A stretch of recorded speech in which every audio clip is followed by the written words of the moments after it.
even know.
I mean, it's 12:30 in the afternoon, man. Does that constitute as happy hour somewhere?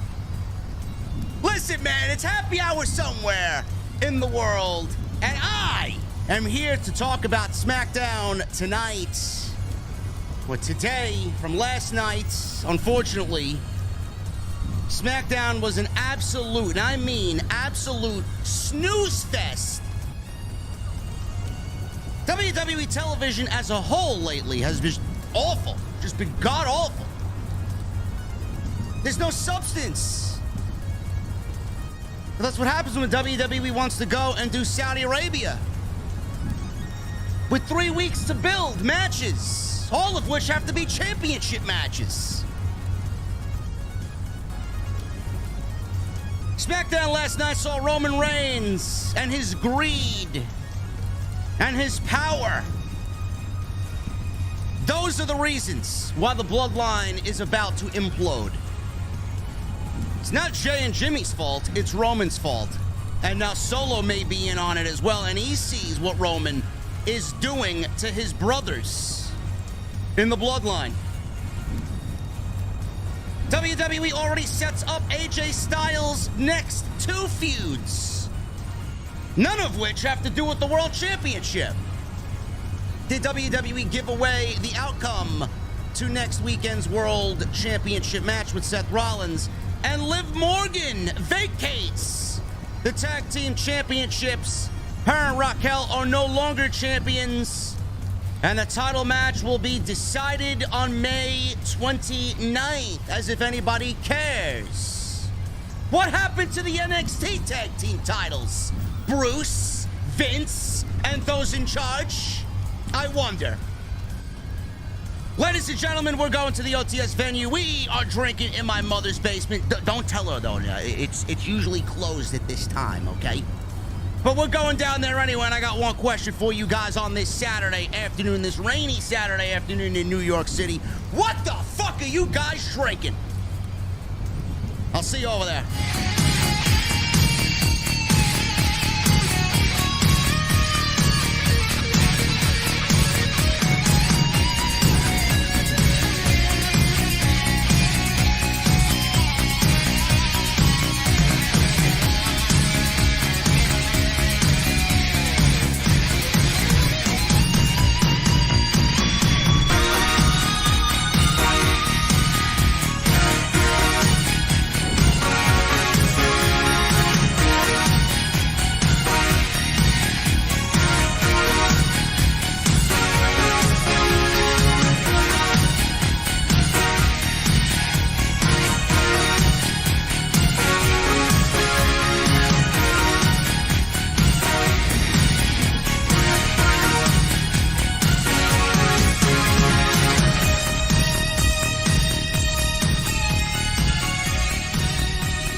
AEW successful?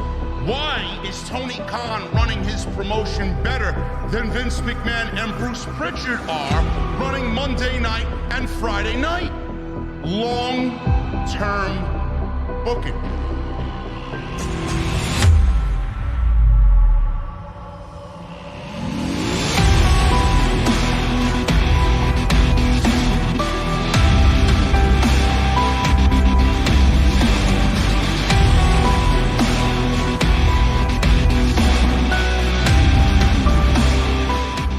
What is going on, guys? Thank you so very much for joining me right here on Off the Script. This is your SmackDown post-show for May 19th, 2023.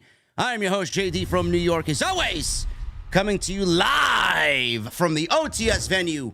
Thank you guys so very much for joining me on this Saturday afternoon, wherever you may be, man. SmackDown last night, I unfortunately had to catch up on what was an absolutely boring show last night. I legitimately, I caught myself falling asleep during some of the show last night, on top of which I was exhausted because I just got done with House of Glory last night. 4 hours of commentary last night with me and Solid Monster behind the microphone. If you guys were wondering where I was last night, that's where I was. I was in Queens. I was doing House of Glory at the NYC Arena, and we had our show last night, Beware the Fury. It was live on Fight. I don't know how many of you guys were actually watching last night on Fight TV, but we did crown a new HOG World Champion in Matt Cardona. Yes, the former Zack Ryder is now the HOG World Heavyweight Champion, and he has taken the title. He said last night after the match was over, he's taking the title back to Orlando, Florida, because fuck New York City. I don't blame him. I don't blame him at all. So that's where I was last night. If anybody needs a crash course on where I was last night, I seen a couple of people in the chat. Oh, where is he? Where is he? I don't believe he wasn't live last night. Sorry, guys. I'm not going to be live every Friday. Can't do it. I got other commitments. You'll live. You'll survive. It's not the end of the world. So I'm here this afternoon, and that's the reason why I am on Saturday afternoon instead of last night. And SmackDown last night, man, I don't know what it is with WWE programming. Like, I'll get a random comment here and there. Oh, well, JD is a hater. He's an AEW shill. He doesn't say anything bad about AEW, but I don't know why he watches WWE. All he wants to do is shit all over it. WWE programming for the last 4 or 5 weeks coming out of WrestleMania has been fucking boring. Boring. It's not good. I don't know what you guys are wanting. I don't know what you're expecting from me. I don't know how you could sit there and say that the television is good. It's not. It's not good. It's not good. I'm not going to sit here and blame Vince McMahon for everything. He's partially the fucking reason why it's bad. But my God, man, putting a Saudi show in the middle of everything that's going on. We just had a pay-per-view in May. That leaves WWE, 3 weeks to build a fucking pay-per-view. And it's not just any pay-per-view. It's a gimmick pay-per-view where all the championships are on the line. And the championships, not all of them, are on the line. Night of Champions. So WWE's got no time coming out of Backlash to build proper feuds and proper matches. You'll get matches that are on the show just for the sake of being on the show. And that's exactly what you're getting with Asuka and Bianca Belair for the Raw Women's Championship, which is being conducted on SmackDown. And then we got Rhea Ripley versus Natalya. While I go to sleep, Natalya. Please. Who asked for that? WWE is such in a bad place right now that they got to give Natalya a title match. I don't even know when Natalya won a match last, honestly.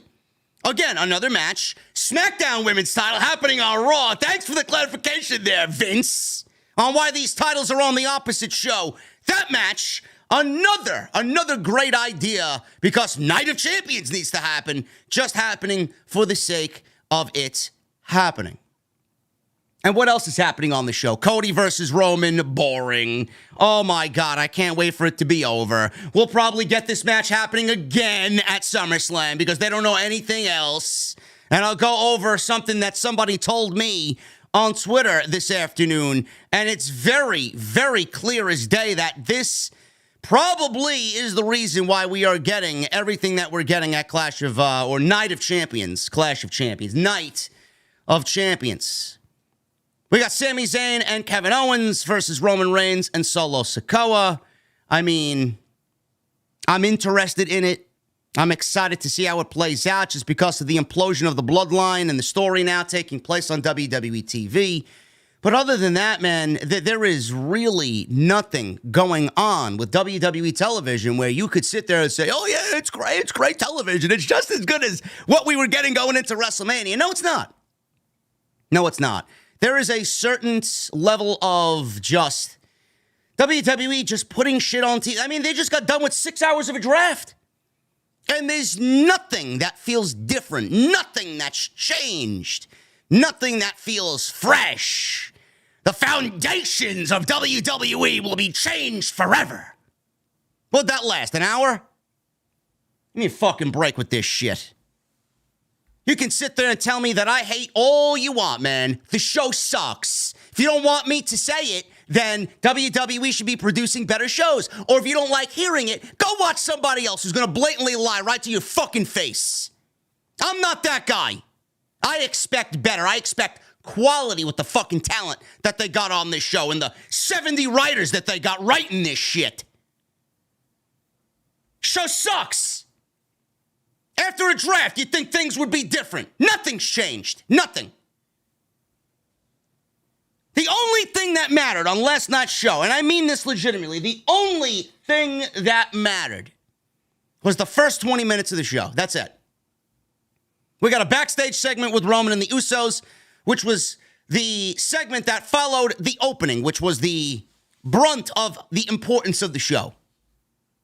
Roman Reigns and the Bloodline.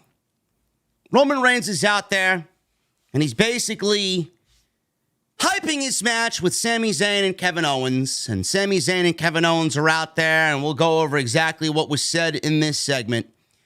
But long story short is Roman claims that he will win the Tag Team Championships at Night of Champions. Sami Zayn and Kevin Owens. Kevin Owens doesn't want to talk anymore. He just wants to fight. Sami Zayn says, well, Roman, I'm sorry to tell you, bro, that's not going to happen. And the reason why that's not going to happen is that you are not better than us. Sami Zayn has been documenting all of the behavior of Roman Reigns over the course of this entire Bloodline storyline. And he's tried to tell Jey Uso that Roman is the problem. Jey Uso did not believe Sami Zayn. Everything that Sami Zayn has basically willed into existence here is now coming into play, and Roman is doing exactly as Sami Zayn said he would to Jey Uso. Jey Uso and Jimmy Uso are probably, arguably, the best tag team in WWE history. And yes, they did lose the tag team championships. And yes, they've made mistakes. But Roman now is just blatantly blaming them for the downfall of the Bloodline. But it's not really Jimmy and Jey that are to blame for the downfall of the Bloodline. The Bloodline, they're not perfect. They'll lose a match here and there, and it's never stopped Roman before with the Usos losing. This was a bigger loss than the ones previously that they've suffered, but the downfall of the Bloodline is not to do with the Usos. The downfall of the Bloodline has to do with Roman himself. Roman is now power hungry. Roman is now greedy. Roman thinks he can do everything on his own, and Roman is going to eventually collapse. The Roman Empire will crumble because Roman is getting well ahead of where he should be, both physically and mentally, and everything will come crashing down on him. That's the story that they're playing out. Now, I had some people ask me, and I did an extra on it during the week. WWE reportedly is planning a major title change for the pay-per-view. I don't know really what other championship would be in major jeopardy of changing hands outside of the tag team championships. I mean, Bianca could lose to Asuka, but I don't think that's going to be the case because, the title would still be on SmackDown. So, if the title was going back to Raw, I could see Bianca losing the championship, but the fact that she'd be losing it to another SmackDown talent, it defeats the purpose. And WWE's been hyping up Bianca's world title reign as the longest ever. So I don't see that happening. Rhea Ripley's not losing to Natalya. And Gunther is not losing to Ali. So the only championship, reportedly, that's in jeopardy of changing hands is the Tag Team Championships. And I don't think that WWE is going to go ahead and give Roman 4 belts. I don't think that's going to happen. What I do think is going to happen is what you guys seen play out on last night's show in the open. Sami Zayn and Kevin Owens were jumped by the Usos, and they were jumped and beaten down.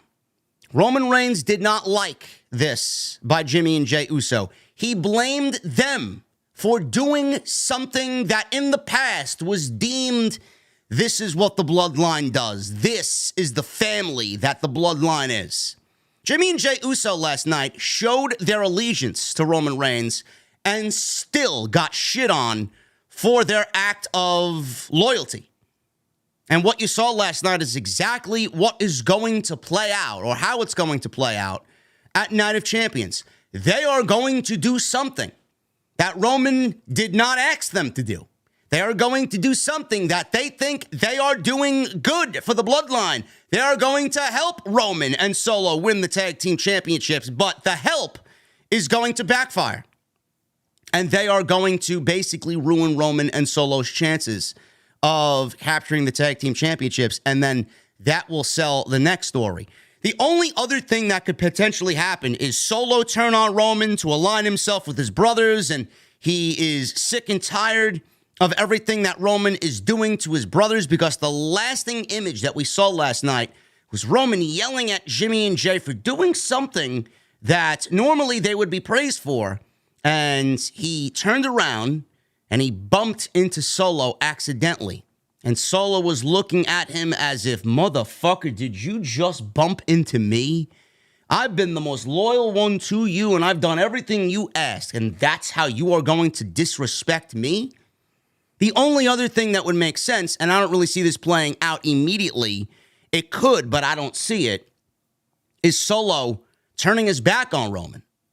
Now, I don't see that happening, because then that would leave Roman to be pinned in the ring, and I don't really think Roman is going to lose until he loses the championships. That would just defeat the purpose of everything.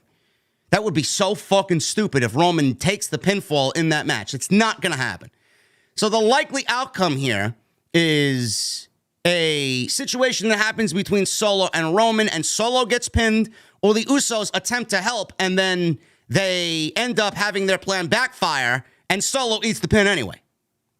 But the Bloodline is not going to win the tag team championships. It would be absolutely ridiculous for them to win the tag team championships. There's no such thing as Roman 4 belts. I don't see WWE doing it. It would defeat the purpose of everything that they did for WrestleMania with Sami Zayn and Kevin Owens. And it would defeat the purpose of the story of the Bloodline right now, because Jimmy and Jey Uso, they were blamed for not winning the tag team championships.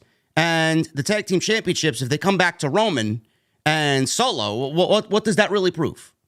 What does that really prove to anybody? That's not the story. The story is about power and greed, and Roman abusing it and taking it and the family loyalty that is the Bloodline and shoving it up everybody's ass, because it doesn't really mean much. That's the story. So we will find out at Night of Champions, but the only thing that really mattered was the open. And then after that segment, Roman was yelling at Jimmy and Jey Uso, complaining that he had something to tell Sami Zayn, something that he waited months for to tell Sami Zayn, months coming out of Montreal, could not do it because of that plan, their sneak attack, and it ruining his moment. So that is the story with the Bloodline. Everything else on SmackDown last night was a complete waste of time. Nothing mattered. Absolutely nothing mattered. We're going to go over it. We're going to go over all that happened. I got a lot of ranting to do about a certain tag team championship in the WWE, because they are so fucking stupid that they have not given us any explanation on what's going on with the women's tag team titles. I'm really sick of WWE just putting shit on TV with no explanation, and people saying, oh, just be patient. Just be patient. No. Decisions were made. Explanations should come with decisions that you make. Simple. Well, thank you guys for joining me on this Saturday afternoon. I know it's unlike me to be live on a Saturday afternoon with SmackDown, but like I said, I was at House of Glory last night. Excellent show. Jacob Fatu lost the HOG World title to Matt Cardona. Charles Mason, he defended the Crown Jewel Championship against Jake something, former Impact superstar Jake something. The best match of the entire night. When I tell you, man, wrestlers to look out for, Charles Mason, no matter how much of an evil prick he is, Charles Mason is the guy that you should be looking out for on the indies, man. And I'm going to say something to you guys. We all know how great MJF is and where MJF came from, and watching the rise of MJF to where he is now, Charles Mason has that same quality, man, where he can legitimately be the type of heel that MJF is to AEW. Keep an eye on him. Awesome. Great show last night. Thank you to everybody that watched us on Fight TV. We'll be back on June 16th, I believe. Vikingo is making his HOG debut, and that is going to be a blast. Jason, I know, is excited. I'm fucking over the moon about calling his match, man. It's going to be great. We don't know who he's going to be in the ring against, but Vikingo is going to be making his HOG debut next month. It is going to be an absolute banger. So look forward to that. Also, guys, very important note. The Legend of JD from NY t-shirts. I believe we got 30 or so left. Make sure you go and get them this weekend. I was told that as of Monday, the sale is over. I would absolutely love to sell these things out, or at least get very close to. So if you guys have waited to get paid and we're pondering, yeah, I'll just wait another couple of weeks. You got no time left. It's today and tomorrow only, and then it is gone. So make sure you click the link. I pinned it in the live stream chat. It will be pinned in the comments section after the video publishes. It will be in the description. Go and get your t-shirts today. Monday, they are gone. Thank you to all that have already done that. We also have Summer Scam shirts on Bonfire. Go get them in time for the lamest party of the summer. And that's exactly what it's trending to be, lame. They're on Bonfire exclusively. Summer Scam shirts. Thank you to everybody that has purchased some fine merchandise representing the podcast. Follow me on social media at JDfromNY206. Twitter, Instagram, TikTok, and Cameo. Hit that subscribe button. That is down below. Turn on the bell for notifications. Let's get those thumbs up. Turn them blue. We need 1,000 likes on tonight's SmackDown post show. Super chats are open. Get them on in. We'll hang out at the end of the show as always. And memberships are open. You guys know the deal, man. Get those memberships in. Become a VIP right here on Off the Script. So the Bloodline, they opened the show last night. And like I said, it was the most important part of the entire show. So they're out there. Reigns gets his entrance. He milks the moment. Acknowledge me. Blah, blah, blah, blah. So we saw a clip last week of Reigns shoving Jimmy Uso and revealing that he and Solo would be facing Sami Zayn and Kevin Owens at Night of Champions. And Reigns is in the ring telling South Carolina to acknowledge him. KO's music hits. And Roman Reigns gets to say nothing. Then Sami Zayn's music hits, and they're both in the ring. And they are about to confront Roman Reigns and Solo Sikoa before their tag team title match at Night of Champions. Reigns says, well, this works out well because I was going to call you guys out here anyway. He says that they should acknowledge him. South Carolina acknowledge me. Now it's your turn, being that you're out here, to acknowledge me. And then you can drop those titles anyway right here because, they belong to us. They will be in the Bloodline again, and then you guys can see yourselves out, and you can leave. So Owens, he didn't want to talk. He lifted the microphone as if he was going to say something to Roman, but he threw the microphone down. He put his belt down. He just wanted to fight. Fight, Owens, fight. He stepped towards Solo Sikoa. Roman Reigns got in between them, put up his arm, and told Solo to stay back. Sami Zayn did the same thing to KO. Reigns says, listen, I don't want to talk to you anyway. I want to talk to Sami Zayn. He says he's experienced the highest of highs and the lowest of lows, but he only has one regret in his entire career. Reigns says that one regret is wasting his life on Sami Zayn. Sami said his one regret is not hitting Roman with the chair sooner than he did at the Royal Rumble. He says they haven't been in the ring since Montreal, and he thought he'd never have the chance to look him in the eye and say everything that he's wanted to since February. He says he's dreamed of this moment for months, but now he has nothing to say to him except one thing. He said his whole life Everyone told him he was the best, and he's gotten everything he wanted. And now he wants the undisputed tag team titles. At Night of Champions, you are not going to get them, Roman. He said the reason you are not going to get them, you are not as good as us. And you are not as good as the Usos either. So Sami Zayn with the zinger there, saying that Roman is not better than his cousins Jimmy and Jay. Reigns wanted to respond, saying he took it easy on Sami Zayn and gave him opportunities. And before he even said anything else, which you know he wanted to, because he complained to Jimmy and Jay about it, the Usos attacked KO and Sami Zayn from behind. Jimmy and Jay high-fived in the ring as if they did a good job, and they slammed Sami on the table. They super kicked Kevin Owens. And they get in the ring, and they're all happy, and they're thinking that Roman is going to be happy with what they did here tonight. And when Jimmy went in the ring and asked Roman Reigns for a high five, Reigns refused and yelled at Jimmy Uso, "This is my ring. I didn't tell you to come out here. It was a simple plan. My plan." Reigns turned. He was upset at them, and he accidentally bumped into Solo Sikoa. Solo did not budge.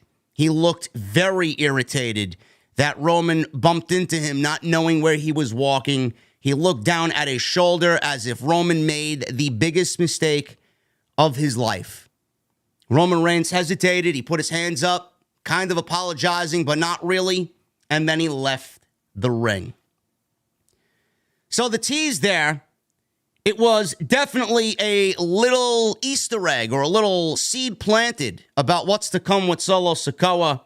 And I want you guys to pay attention to the demeanor that Roman Reigns had when he bumped into Solo Sikoa. Solo did not move. Solo had this demeanor on him as if it was, "Motherfucker, you bumped into me? How dare you bump into me?" Solo did not move. Roman Reigns, though, pay attention. Roman Reigns' body language was, "I'm sorry.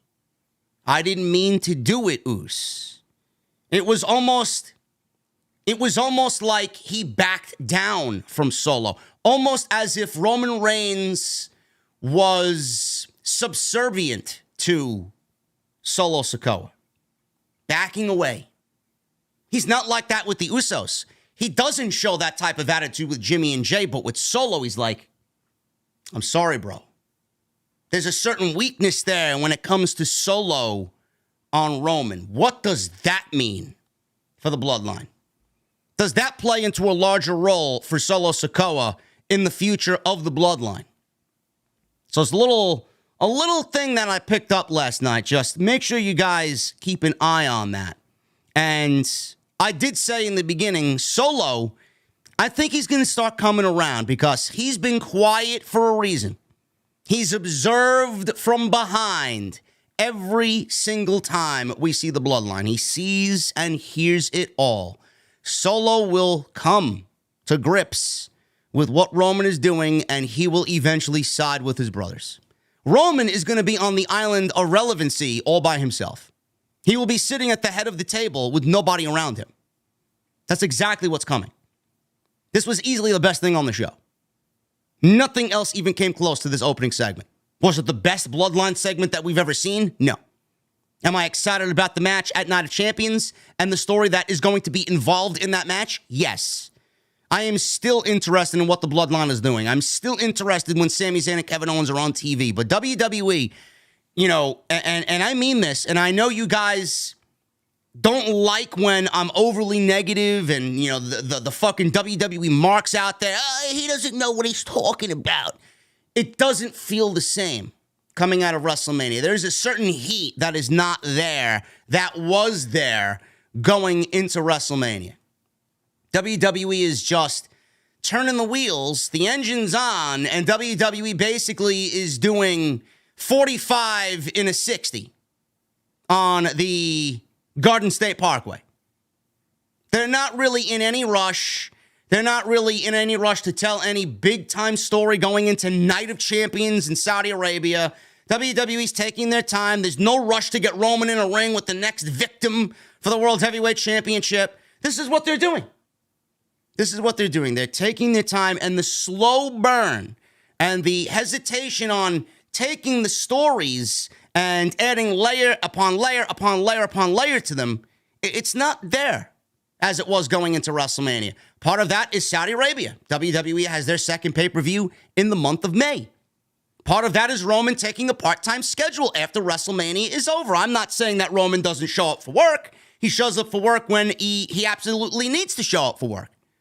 But after WrestleMania, you start to see the light schedule that Roman does really have. I'm reading reports now that Roman Reigns is not going to defend his world titles again till SummerSlam. The fuck are we doing, man? That is ridiculous. WWE is just creating their own narrative. Roman can defend the title at SummerSlam. You mean to tell me the last time he'll defend the title is at WrestleMania and we got to wait till SummerSlam? WWE has pay-per-views every fucking month. Whose fault is that? This man is holding 2 championships and you can't come up with a list of people that Roman could go in the ring with and defend the world title against. Which is greater, the story of the Bloodline imploding or Roman's title reign? You can't have both. All that does to me and all that says to me is, well, WWE, they want to rewrite their record books and they'll do anything that they can to have that happen. It also tells me that WWE does not trust anybody to throw in there against Roman because all it means is that it's going to be another victim. How many more people do they have to throw in Roman's path and make a credible match out of? They don't. He's beaten everybody. So what the fuck does he need the championships for? He doesn't. All that you're seeing on TV does not require Roman to hold the championships. We didn't need a second world championship created for Monday Night Raw. We didn't need a Raw exclusive title. What we needed was Roman to lose the championships and get the WWE championship back on Raw. That's what we needed. If you wanted to retire the Universal Championship, that would be under WWE's discretion. Retire the Universal Championship, get the World Heavyweight Championship on SmackDown, put the WWE title back on Raw, and we are good to go. WWE is doing this with the Universal title because they want Roman to be the greatest Universal Champion of all time. Nobody will break his record, ever. So if you wanted to do that, WWE could have easily had Roman drop the championships. I don't understand why we need the championships on Roman when the story is about the Bloodline and not about the championships. Someone on Twitter today told me something very interesting, and it is very, very, very eye-opening as to what should have happened. And listen, I've said this, the way you look at it, the way everything is now playing out, I know I was the one to say Cody needs adversity. He can't win the title on day one. He can't win the title in his very first match with Roman, blah, blah, blah, blah. I also said that I don't see Vince McMahon giving a former AEW EVP priority over somebody like Roman Reigns that he's put so many hours and years and money into. 11 years. 8 years. We wasted on Roman being a babyface. The last 3 years have been fucking fantastic. I don't really understand how everybody thought Cody should have won. Vince was never going to allow that to happen. So no matter if it made sense or not, Vince was never going to allow that to happen. But I did say in between all this Cody needs adversity hysteria, I did say after the fact, I did say when the World Championship on Raw was created, the Raw after WrestleMania that we saw was trash. And then the following Monday, we got Triple H unveiling a new World Championship. It is a second place prize. It is a consolation prize. Roman, I don't know how many people still feel this way, but the way things played out, it really makes it seem that Cody should have beaten Roman at WrestleMania. Things would have made a lot more sense. And the way that things are playing out, it certainly feels like that was the direction that they went. Triple H, I believe, in my heart of hearts, was, if he was in charge, he would have given Cody the World Championship at WrestleMania. The reason why Roman did not lose the championships at WrestleMania is because Vince McMahon said so. Vince McMahon said so. He doesn't want Roman to lose the championships. This is more of a Vince thing than it is a Triple H thing. This started with Vince. It will end with Vince. It will end when Vince says so. with who Vince wants it to end with. If Triple H was completely in charge of everything WWE, Roman would not be the champion right now. I guarantee it. I guarantee it. This was a Vince McMahon call. Cody could have been the guy that they had in mind. He's going to beat Roman leading up to WrestleMania week after week after week. Yeah, Cody's the guy. But in the 11th hour, when they got to WrestleMania, when they got to Los Angeles, Vince is like, nope, that ain't happening, pal. In the 11th hour, Vince said, fuck no, Roman's winning the title. This comes from a listener of the show. He says, all of this, including the tag team title match between the Bloodline, Sami Zayn, and Kevin Owens at Night of Champions, would have made a lot more sense if Cody had won the title at WrestleMania. All I'm saying is it's obvious Cody was supposed to win, but it was changed last minute. Even Cody versus Brock seems like it was meant to have the title on the line. And I cannot tell you guys that he is wrong. It certainly feels like Cody should have won the title at WrestleMania. It certainly feels like the tag team title match at Night of Champions certainly didn't need the World Championship. It definitely feels like Cody Rhodes versus Brock Lesnar should be for the World Championship because there is no story there. There's none. They have failed to give us an explanation as to why Cody has been attacked by Brock Lesnar. We're going into the second match now. This has been a month and a half of no explanation. You mean to tell me that this was the plan coming out of WrestleMania? Yeah, you got Sap and all these fucking idiots in the community saying, oh, this was the plan months ago. No, it wasn't. You're being fed false information. This was not planned months ago. This was not planned before WrestleMania. That was planned the day of night 2 of WrestleMania.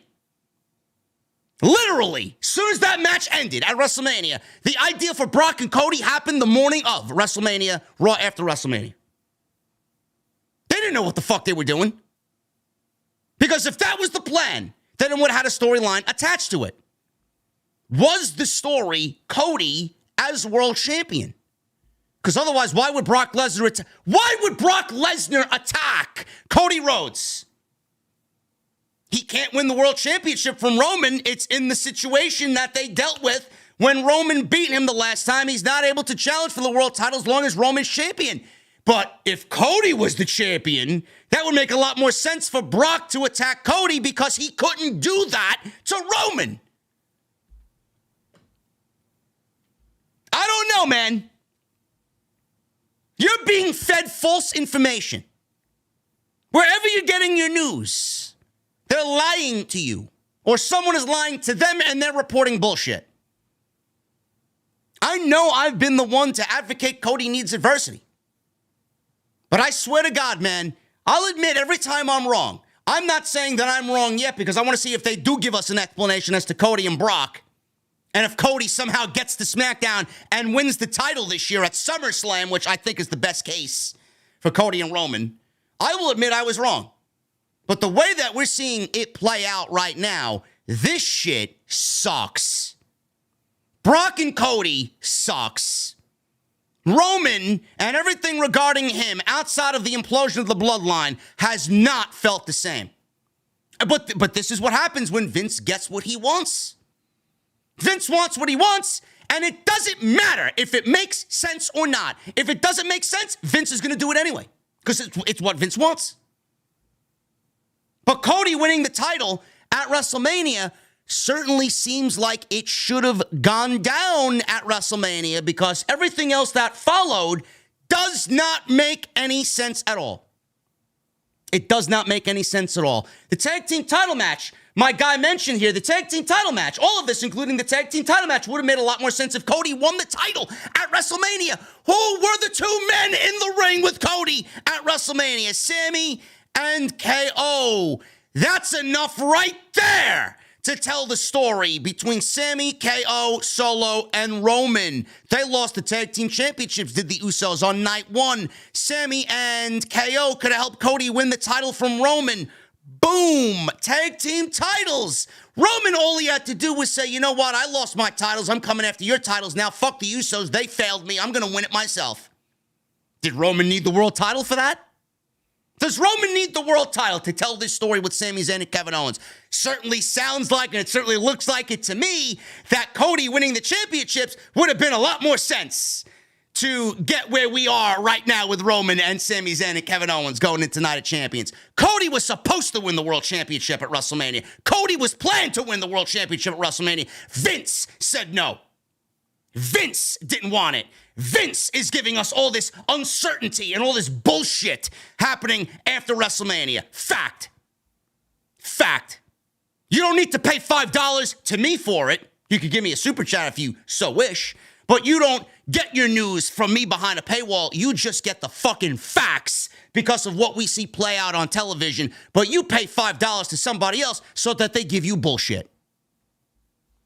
There is no fucking way anybody could sit here and refute anything that I said. Zero. Zero. That's the way it should have been.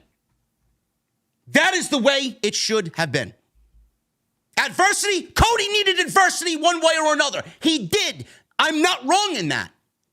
But Cody winning the championships, it certainly looks like it makes a lot more sense than what we're getting now. All this is doing is making Cody feel worse. All this is doing is making Cody look worse. Because when we get to Cody and Rowan again, everybody is going to be colder than they were going into WrestleMania. And at that point, was it worth it? Was Roman's reign worth it then? No, it's not. No, but we got to get as close to Bruno's record as possible. But nope, we got to break Hulk Hogan's record and all these other fucking records. That's all they care about. WWE is a politically run company. It's about what one man wants. He created it. He will fucking change whatever he wants. He will end it when he wants. This is all Vince's fault. This is all Vince's fault. So the next time you want to pay fucking $5 to some soy boy drinking bitch, just know that when you get my opinion here, most of the time it's really what makes sense. Bullshit. Vince is to blame for everything. SmackDown. We got some wrestling on this show. The Brawling Brutes, Ridge Holland and Butch with Sheamus against Kit Wilson and Elton Prince. They are known as Pretty Deadly. Told you guys, man. I told you guys that Pretty Deadly is going to be something that you are going to have to warm up to, and it may take a very long time for you to realize what is going on with Pretty Deadly. They are not everybody's cup of tea. They're not. They are flamboyant. They are out there. They are over the top. They are more sports entertainment than they are pro wrestling. They are not bad pro wrestlers. They're a very good tag team. Very good. I just can't get behind the gimmick. I don't find it funny. I don't like the sports entertainment aspect of it.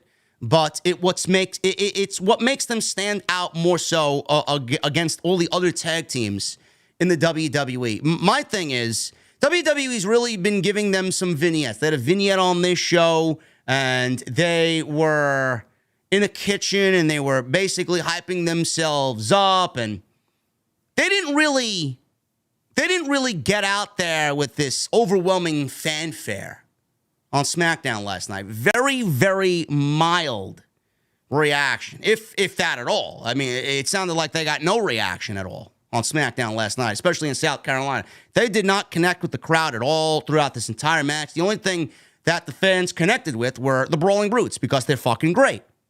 But Pretty Deadly, anything that they did last night did not connect with the audience. It's going to take a while for these people to really get invested into what Pretty Deadly is doing. And, you know, I don't even think it worked on NXT. It didn't. I think even that crowd, which is one of the more nauseating crowds in all of America when it comes to watching pro wrestling here in the States, they didn't even connect to Pretty Deadly. They were very mild reactions down in NXT, too, at the Performance Center. Sheamus was on commentary, and we got Butch and Kit Wilson beginning the match. Prince quickly tagged in, and Butch stomped on Pretty Deadly's fingers, both of them. Holland tagged in, and Prince received a shotgun dropkick from Butch, and Butch was on his way out of the ring. Holland suplexed Prince. Wilson got in, made a blind tag, and they double-teamed Holland down. Prince came up, and he had a little bit of a busted nose in the match, typical of you wrestling the Brawling Brutes. Prince and Wilson landed some combination double team. It was a combination leg drop splash on Ridge for a 2 count. Holland eventually got the hot tag to Butch and Wilson. He was perched on Holland's back. Butch took out both Prince and Wilson with a huge fall-away slam. Butch hit Wilson with a kick to the ear, and Holland tagged in. Holland had both Prince and Wilson on his back. Like I said, he dropped them with a fall-away slam. Holland and Butch landed stereo 10 beats, just like Sheamus. And they were in trouble here. So, Pretty Deadly, one of them was stuck in the ropes. Now, apparently there was some confusion with Butch on the outside, and they did not make a legal tag. Pretty Deadly hit their finisher called Spilled Milk for the 1, 2, 3, and Pretty Deadly wins their debut match on SmackDown. So the ref was taking care of Butch. I don't know what was going on there. Wilson shoved Holland into Butch. They collided heads, and then Pretty Deadly hit their finisher called Spilled Milk for the 1, 2, 3, and they win. They win their debut on SmackDown. It's going to take a while, man.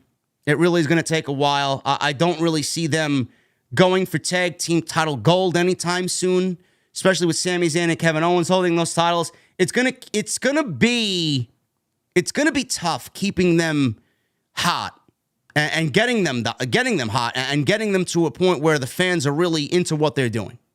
They may have won here on SmackDown last night, but I don't know if that was a successful debut for Pretty Deadly in WWE. Asuka. She went one-on-one with Zelina Vega. They're really highlighting Zelina Vega coming out of the Backlash show in Puerto Rico. And I don't really mind it. I just wish that they would let her wrestle a little bit more than they usually do. Like, it's great that we get Zelina Vega on TV, and she's got this renewed sense of purpose and this renewed push being in the LWO. But if you're going to bank on Zelina Vega and ride the coattails of what she did in Backlash in Puerto Rico, I mean, how long can you continue doing that? If you want her to be successful, you're going to have to do more than just having her talk about Backlash and wrestling in Puerto Rico. She lost the match. She ended up a loser. She did not win the SmackDown Women's Championship. Let's stop pretending she's a winner, okay? She's not winning any matches. No, but she had a great showing in Puerto Rico. Doesn't really make any difference. It's not going to enhance her on WWE TV. And you can only talk about that for so long. By the time we get to fucking Christmas time, oh, remember what Zelina Vega did in Puerto Rico at Backlash? Gives a fuck. And by that time, she lost every match she's in. How does that make her a winner? How does that make her somebody the fans want to continue to support?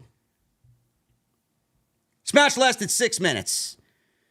Asuka made her entrance.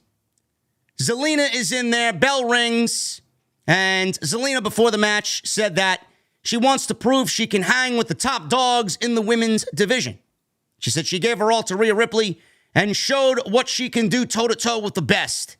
She said Asuka will find out that she is ready. And the match didn't really last long. Like I said, it lasted 6 minutes. And Asuka came at Vega quick. Vega countered with a roll through and a little kick to the head. Vega went for a 619. Asuka moved, dropped Vega on the announce table on the outside, throws her back in the ring. Asuka was just kind of having her way with Vega by kicking Vega in the head. Vega started making a little bit of a babyface comeback here, landed a basement drop kick, and then she gets Asuka in position for a 619. She got some of the 619, and then she goes to the top rope, and she goes for a big splash. Vega hit a Meteora for a 2 count. And they traded back and forth pin attempts. Asuka sank in the Asuka lock off of one of the pin attempts she countered, and Vega taps out to the Asuka lock. So Vega's doing Rey Mysterio's moves, and we're supposed to take her seriously now. She hits the 619, and instead of hitting the big splash, she hits the Meteoro off the top rope. Great. Now I need to see somebody else do fucking Rey Mysterio and Eddie Guerrero moves in the LWO. Fantastic. Asuka makes her tap out, 1, 2, 3, and that's pretty much it. After the match, Bianca Belair ran in the ring and helped save Zelina Vega because Asuka would not break the Asuka lock. Asuka got the best of this, and she sprayed some mist in Bianca's face. It did catch Bianca in the face, but it did not blind her as Belair was standing there with some of the green mist that Asuka spat on the side of her face. But like I said, it was not enough to blind Belair like it did on Monday, where she sold it like death. So this is the build that we're getting for their match at Night of Champions. Basically the same thing that we've gotten going into WrestleMania, and it's only being made because we need a women's championship match at Night of Champions because all the titles got to be on the line. That's exactly what we're getting, and it's pretty boring. It's pretty lame. So Belair is out there. She saves Zelina Vega. Asuka beats Vega in the, I would say, what was it? How many women's matches were on the show? The second women's match tonight? This was the first of 2 women's matches? I'm thinking how many women's matches are on SmackDown last night? It's exactly what it was. 2 women's matches on SmackDown. This was the first of 2. So we move on from that, and we got the Grayson Waller Effect. Now, if you guys watch NXT, which at this point I don't really know why you would watch NXT, this is Grayson Waller's talk show on Tuesday nights. Basically, it's the same thing. We got a big desk. He's like a social media influencer. He's got the ticker of Instagram tweets or Instagram stories and quotes from social media. They're all faked. They're all like, Grayson Waller is great. Grayson Waller's so amazing. And it's just nothing more than a love fest for Grayson Waller on the Grayson Waller Effect. There's palm trees, and there's just, the typical talk show segment with WWE. A little bit more of embellished here with the talk show aspect. So Waller's in the ring, and he's got spotlights shining all over the crowd. He introduced himself, and he got a little decent reaction here. He said it's a treat for them to see his show in person. He introduced AJ Styles. Styles came out, and we got the brackets again for the World Championship Tournament, or the finals, I should say, of the World Championship title tournament between AJ Styles and Seth Rollins. So Waller said that he and Styles crossed paths in NXT. He said something Styles told him stuck with him regarding being phenomenal for 20 years. So they, like I said, add this little ticker at the bottom of the screen with fan comments and love for Grayson Waller. Styles, he's out there, said he just came back from the longest injury time off in his career. He says all he could think about was his return. He said he trained hard, and now he has the opportunity to become the first ever World Heavyweight Champion. He said he wants it more than the air that he breathes. I doubt that is true.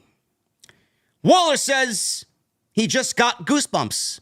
Styles said Seth is on a movie set, and he's happy for him, but he is exercising and training so he can be ready. Styles is obviously the fan favorite, I would think, here. A lot of people, man. I think I've seen more for Styles than Seth right now. And then there was a report, I'll get to that in a second, about Seth Rollins being on this movie set for Captain America, and people are taking this and running with it. It's not true at all. So, Grayson Waller says that he's exercising and he's training no matter what movie set he's on. He vowed that he is ready. Waller said it'll be an instant classic. He says he's the most excited for the ending of the match. He imitated Mike Rome and announced Seth Rollins as the new World Heavyweight Champion, did Grayson Waller. Styles looked a little angry here that Grayson Waller took that and ran with it. He stood up and shoved his chair down. Waller's music played as Waller and Styles exchanged some words as the segment came to a close. So they're basically setting up AJ Styles feuds on SmackDown. First going to be with Karrion Kross, and then going to be with Grayson Waller. Grayson Waller and AJ have had a little back and forth on NXT TV. It wasn't really anything to fully invest in. It was something that NXT did to just to get the name of AJ Styles on the Tuesday night show for a ratings ploy or a ratings bump. That's all they did there. But with Styles being set up with Kross next week, and then this segment, which obviously is going to be planting seeds for his long-term feud on SmackDown with Grayson Waller, is AJ Styles going to win the World Championship at Night of Champions? Probably not. There was a report that I seen a bunch of people run with, and I said this on the video I did on it. People were legitimately taking the title of this report and running with it as if AJ Styles was going to win the World Championship, that WWE had hesitancy on putting the title on Seth Rollins. Why would they be hesitant to put the title on Seth Rollins? Rollins is not on Raw last week. Rollins is not going to be on Raw this week. They got 2 segments filmed for the next 2 weeks with Rollins in a sit-down interview with Corey Graves. They did this because all he needed was 2 weeks away from WWE television to go and film the small role that he has in this new Captain America movie, and then he will be back in time for WWE and Night of Champions.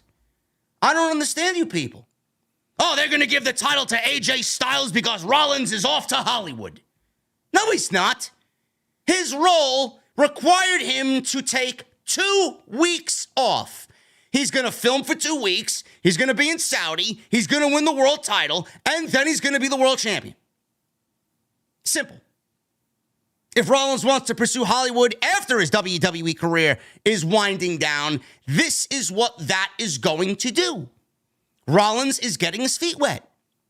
Rollins is going to be in a new movie, and he's going to be a Hollywood actor when his career is over. That's what this means. Same thing for Becky Lynch. I could see Becky Lynch getting into Hollywood acting as well if she wants to go follow that career path after she's over, after she's finished with the WWE.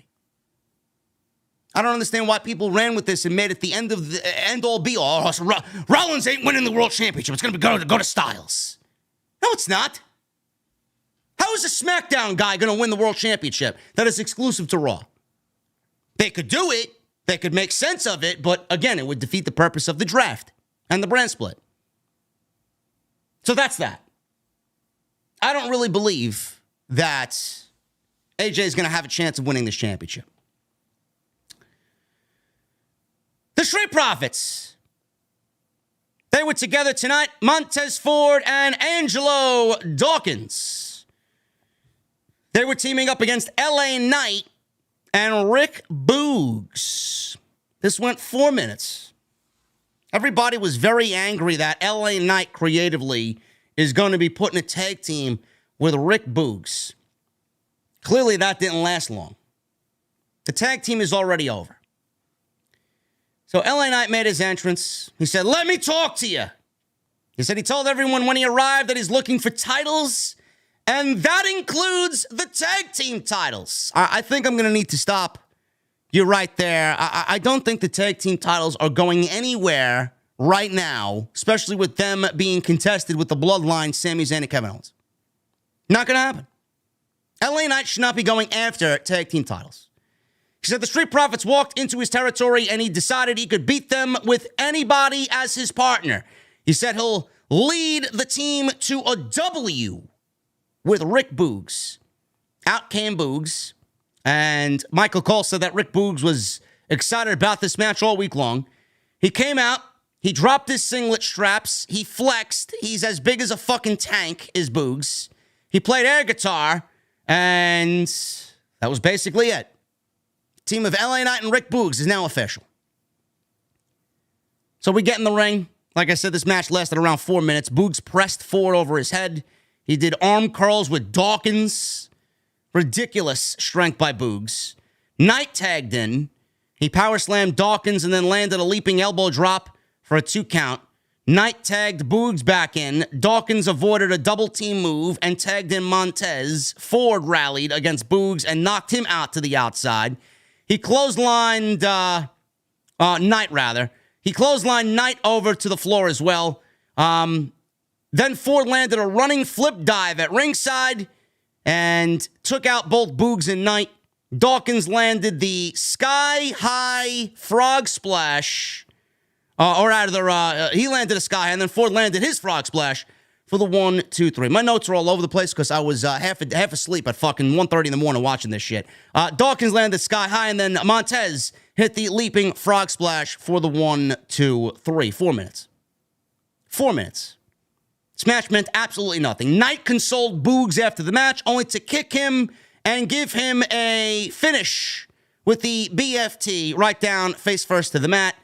He left as his music played, and Michael Cole said he was upset Boogs didn't back up his trash talk. There you go. And then this one, Cole said things could be worse for LA Knight. He could be Baron Corbin. What a way to bury Baron Corbin, huh? I mean, the match meant nothing. I mean, I don't know why we need a LA Knight versus Rick Boogs feud. I'm guessing this is where it's going. This is what WWE, this is the quality of television that we're getting because WWE has zero stories because they need a Night of Champions in Saudi Arabia build. This is what we're getting. I pray to God that after Night of Champions, things turn the corner and get better. I really do. Ridiculous. Who asked for LA Knight teaming with Rick Boogs? I'm a Boogs guy. Does Boogs have potential? Sure. But LA Knight, you're wasting LA Knight. All I hear is, that Triple H loves LA Knight. LA Knight is going to have a rocket pack strapped to him. He's going to be a top priority for SmackDown management.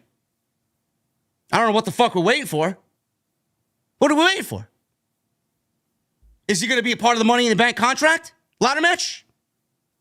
Who's going to be in that match? We need something to happen with LA Knight. United States title, something. Get this guy on TV in some more meaningful shit, not teaming with Rick Boogs in a match that ultimately will mean nothing for the growth and the rise of LA Knight. Will this help Rick Boogs? Probably, if they want to fucking help Rick Boogs out to grow on SmackDown and get him, in the eyes of the audience as somewhat of a major deal. He's young enough. But what are we doing here? Cameron Grimes. They aired a clip of Cameron Grimes beating Corbin in a few seconds last week, 6 seconds to be exact, after Corbin mouthed off at him before the bell.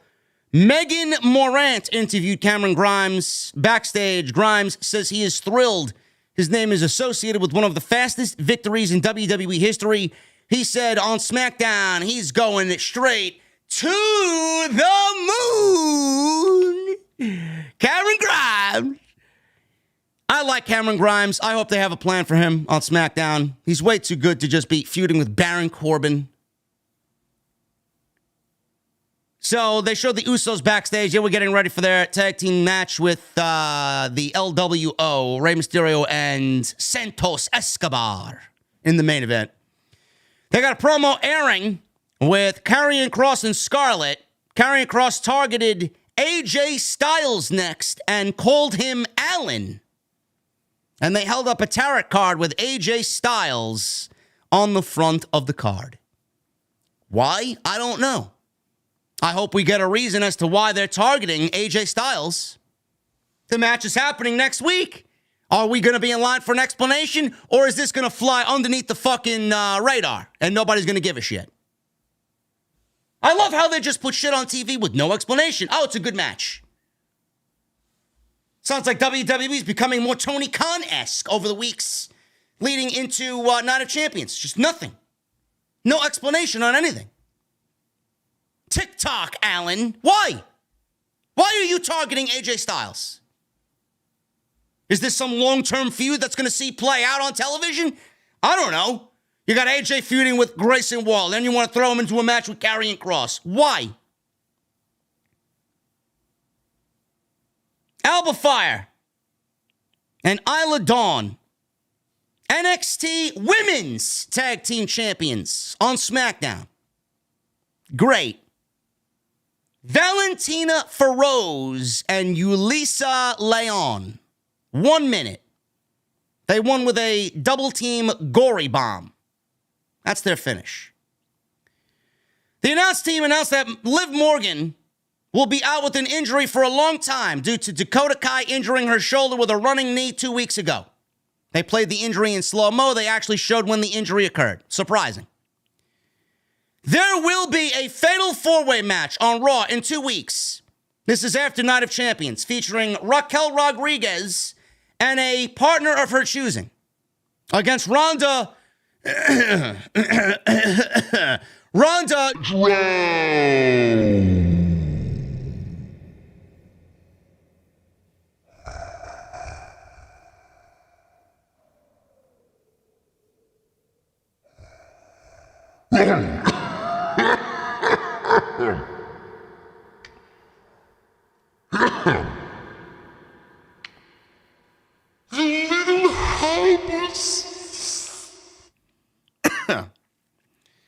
Ronda Rousey and Shayna Baszler, Bayley and Io Sky, and Sonya Deville and Chelsea Green. So the titles have been stripped off of Raquel. She's still smiling. She just got stripped of the women's titles, but oh yeah, I can't wait to find a new partner. Smiling. They just took the titles from her, man. Is there anything that upsets this woman? Really? Sonya Deville and Chelsea Green have been feuding for the tag team titles. So they're going to probably make a case out of how they're being screwed here. Bayley and Io are not winning the titles, even though they're the best team in this match. And Raquel and whoever the fucking choice is of her partner, I mean, I don't give a shit. Shayna Baszler and Ronda Rousey are winning this match, and they will be the new WWE Women's Tag Team Champions. You just might as well give Ronda and Shayna the Tag Team Championships. We know they're going to win.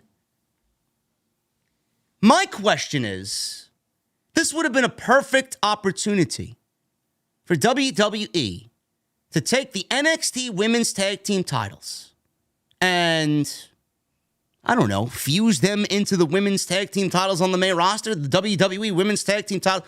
Why are we in a situation still where we have the NXT Tag Team titles, the Women's Tag Team titles, and the WWE Women's Tag Team titles on the same fucking brand? Why? Does anybody have an explanation for this? Why are they not in this match?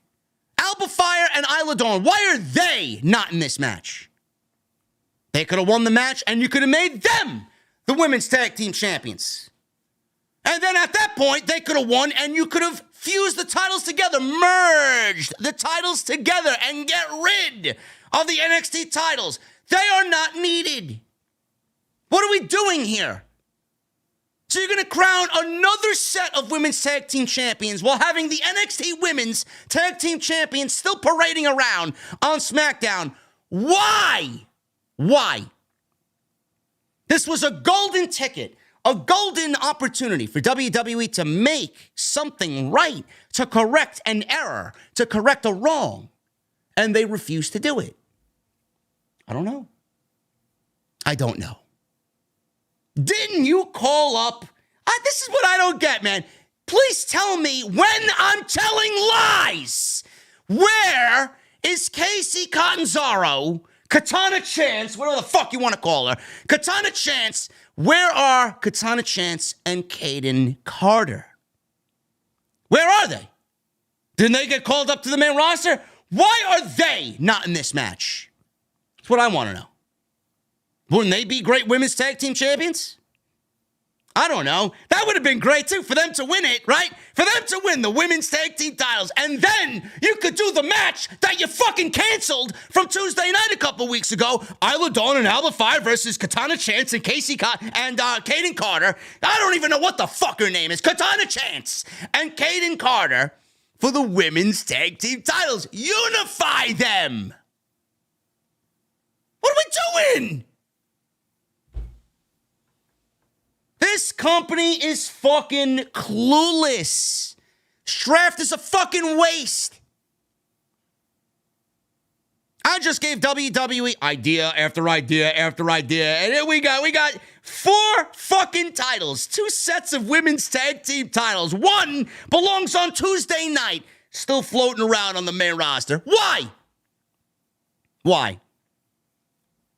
And the match is happening after Night of Champions. We could have crowned the champions on Monday and then get the unification match on Saturday at the pay-per-view, but WWE even refused to do that. I don't even think they know what they need to do or what they want to do. No, but Triple H was completely in charge of the draft.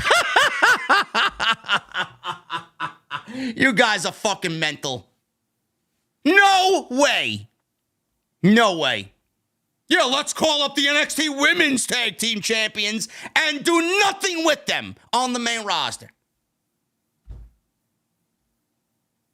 I'm sorry, do we need an explanation? Yeah. I don't get it. The draft is looking more and more like a joke every time we see something like this happen. Got the Raw title on SmackDown, the SmackDown title on Raw. What are we doing? What are we doing? Kayla Braxton interviewed Rodriguez, who sent well wishes to Liv Morgan. She's interrupted by Bayley and Io Sky. Bayley said Dakota was hurt last week, but they'll be waiting to face Rodriguez and a partner of her choice. Bayley was wearing a Dakota Kai t-shirt that I thought looked like a Damage Control t-shirt, but it was 3 images of Dakota. Io did not like that. Io did not like that. Io is feeling left out of Damage Control. So the quicker we break Io up from Damage Control, the better off Io will be. And Rodriguez, her partner next week, I'm going to spoil it for you guys because I doubt you guys care. Her partner next week is Shotzi Blackheart against Damage Control. There you go. Just in case you guys were wondering, Shotzi. And who's going to be her partner on Monday for the tag team titles? Probably Shotzi as well. Austin Theory, he's in the ring. He's cutting a promo. United States champion. Does not have a match yet. I don't think he will at Night of Champions. He's in the ring. He said everybody's parents and their parents and their parents' parents know who Austin Theory is. Doubtful. He says when he arrived on SmackDown, he expected respect. Instead, he was ganged upon by 2 former world champions, Bobby Lashley and Sheamus. He says, well, I don't know if that's exactly what happened, but please continue to push that narrative of, they ganged up on poor Austin Theory. You were in a fucking championship tournament match. Not like you were given this because they hate you. You were vying for a world title. Bobby Lashley and Sheamus. He says they both know he'd have defeated Seth and become the new World Heavyweight Champion if not for them working together. That's not a theory. That is a fact. He said Lashley is following him around and he's got a weird obsession with him. He said Sheamus doesn't understand. He says he felt they have some things in common. He says they're both tough and strong and they have both beat John Cena. He said he did it this year and Sheamus did it 12 years ago when he was 13. Sheamus walked out. Theory asked if he had something to say. Sheamus gave him a bro kick and left.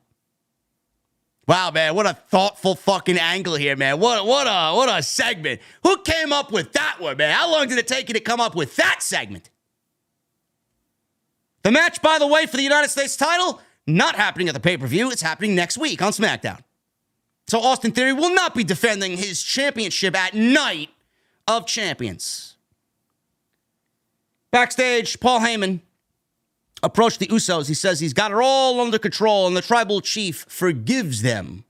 Jimmy asked if he'd be out there for the tag team title or the tag team match later. Heyman said no. Jimmy kind of looked disappointed when he told him no. Heyman says he's the tribal chief and a lot goes into that. He said his focus is on Night of Champions and then in 2 weeks, a celebration of the 1,000 days reign. Yeah, celebration of the title reign that WWE could not afford to give Roman a competitor for. Great. He told them that they've got the victory. Please don't make that a prediction. Make that a spoiler. Jay looked at Heyman very angrily and walked to the ring. The Usos in the main event with Rey Mysterio and Santos Escorbar. This went 14 minutes. and this was not bad. I mean, you know, I'm really over just the formulaic tag team matches in the main events. They're never bad matches. It's always the same shit, though. There's nothing interesting. There's nothing exciting. I mean, for what it was a fine TV main event, but, I mean, how many times have we seen this type of TV main event? Almost every week. So Escobar's in there. He rallied against Jimmy and took Jimmy down with a top rope Hurricane Karana. He goes for a cover. He gets a near fall. Ray tagged in, landed a top rope leg drop. Jay broke up that cover for a 2 count. Jay super kicked Escobar off the ring apron. Ray set up Jimmy for a 619, but Jimmy kicked him. Jay hit a quick top rope splash for a near fall. And we speed up here. The Usos start to set up stereo Uso splashes from opposite corners. Kevin Owens walked out. He distracted the Usos. Sami shoved Jimmy off the top rope. Ray set up Jimmy for a 619. He hit it. He then tagged in Escobar, who landed the top rope splash to finish off the 619 sequence. And that was enough for the victory. 1, 2, 3. And the LWO get the better of the Usos and beat Jimmy and Jay in the main event. They cut backstage to Roman Reigns, who was disgusted that the Usos lost again. Solo was standing there, and he was about to head to the ring, and Roman put his hand up again and said, no. Roman advised him not to go to the ring, and Michael Cole, the last thing that we hear Michael Cole say is, I wonder what that means for the Bloodline and Night of Champions. You know, with all these matches and these factions, this is what I said, man. How many, look, we got the LWO, we got Imperium, we got the Brawling Brutes, we got the Bloodline, right? We got all these factions in WWE. What are we doing with 2 women's titles, 2 tag team titles, 2 women's tag team titles? I mean, WWE needs to consolidate these tag team championships, these singles championships, 1 women's title. Get rid of the women's tag team titles, make a singles intercontinental title for the women. Get rid of the tag team titles, 1 tag team titles across both brands. How great would it be if WWE introduced trios championships? Seriously. I mean, it would be great for teams like the LWO and the Judgment Day. Maybe WWE should start thinking about that instead of giving us these tag team matches that ultimately mean nothing afterwards. Trios championships to WWE would actually be a fun aspect to the show, but I can't see that happening because Vince would never sign off on that. This SmackDown was largely disappointing. Nothing happened. It was more of the same and nothing outside of the Bloodline. But WWE is nobody to blame for that because they have a pay-per-view coming up next Saturday that they've put little to zero effort into. They're putting matches on the show for the sake of making matches because they want to get paid. It's Saudi Arabia. They don't give a fuck what goes on over there. And WWE is having a show tied to a gimmick where all the championships are on the line. We got 2 matches on the show that are non-title matches. And not all the championships are even on the line on this show. So how is it really Night of Champions? It's Night of Champions because Roman is celebrating 1,000 days as champion. That's the only reason why it's Night of Champions. Show sucked. SmackDown was an absolute snooze fest last night, but I don't know what you guys enjoyed on the show. I did not. Guys, thank you so very much for joining me on this Saturday afternoon. We're about to get into the Super Chats in just a little bit. Please go hit that thumbs up. I would really appreciate it if you do. 1,000 likes is the minimum.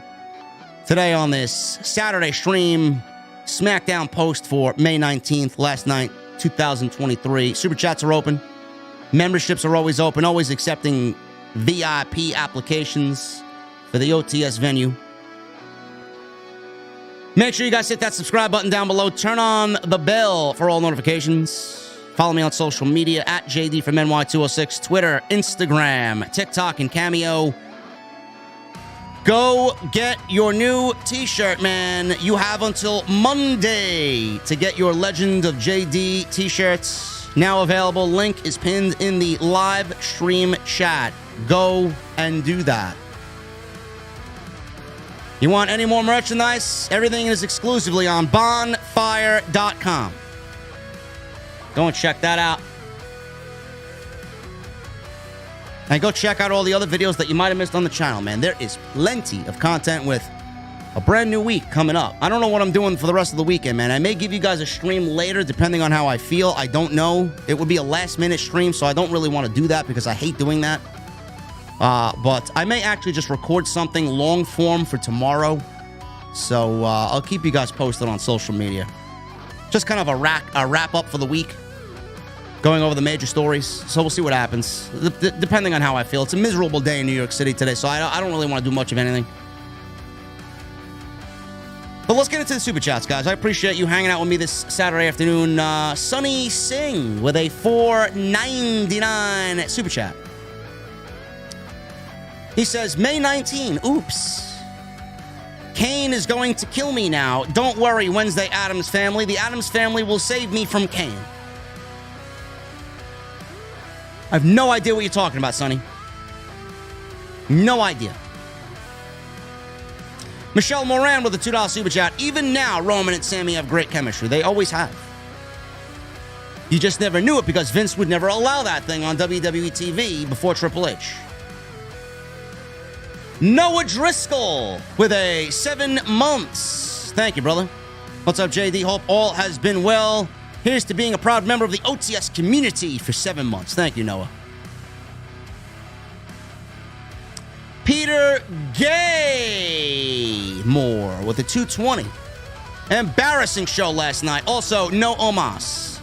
Omos is a free agent, bro, so you never know when he's going to show up. He can show up anytime. Three Kings with a 9 months. 9 months. I'm booging out. Love Rick Boogs, bro.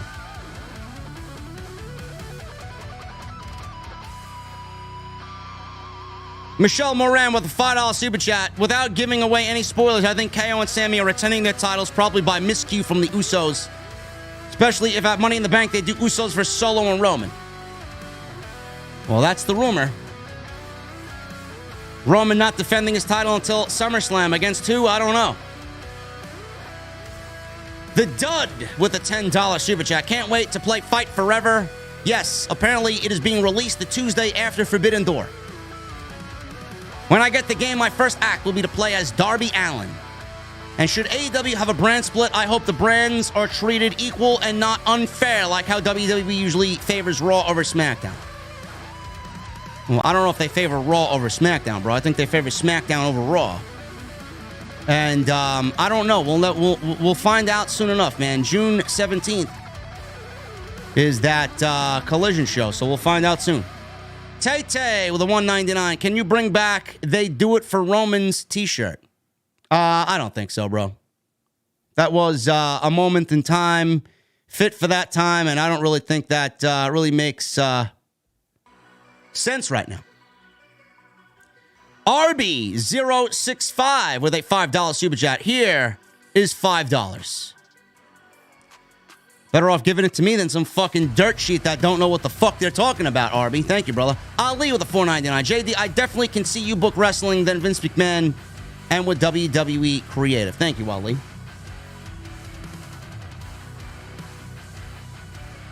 Zero Clark with a $4.99. I have been more entertained by watching Tears of the Kingdom players builds than the last few shows. Well, I mean, how many years does it take for a Zelda game to come out, bro? We're long overdue, so enjoy away.